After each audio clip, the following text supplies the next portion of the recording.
Сәлем, құрметті достарым. Бүгінгі видеода баланың желденуі, ішінің желденуі немесе іш ауруын қалай емдейміз, сол туралы алдағы видеода көресіздер.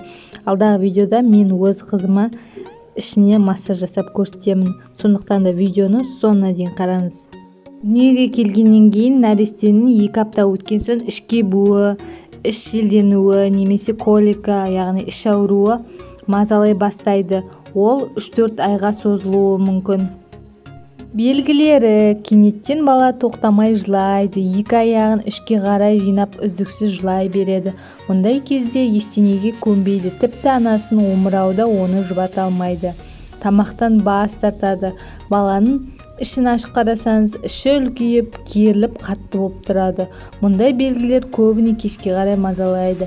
Бірнеше сағатқа созылуы мүмкін. Қалай көмек береміз? Іш желденгенде пайдалы жаттығуларды жасаймыз. Бала іші желденіп тұрса, ұстап қарайсыз, қатты болып тұрса, массаж жасайсыз. Сағаттың тілі бойынша айналдыра массаж жасайсыз. Осылай 10 рет, 20 рет болса да артық етпейді. Осылай жасайсыз. Осылай.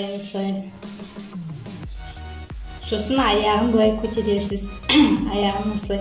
Іші желденген кезде ішіндегі желді шығару үшін осы аяғын осылай бірнеше рет кезекпен кезек былай осылай 30 секунд ұстап тұрасыз. Осылай. Келесі жылу басасыз. Баланың ішіне жылу басасыз. Жылы матанысыз. Өтек деп аласыз да, жылы пеленкасын өзінің матаны или осылай жылу басып кішкене ұстап тұрасыз. Болды, осы әдістерді қолдансаңыз, ішін желденуі кетеді деген сенімдеміз. Емі дәрілік емес, емі медициналық арнайы укроп суы немесе тұнба жасап, анасы өзі ішсе, ана сүті арқылы балаға беріледі. Дәрілік ем, эспумизан, буботик беруге болады. Алдын алу үшін емізуді дұрыс ұйымдастыру керек. Бала емгенде омырау үшін ғана емес, ареоласын қамту керек.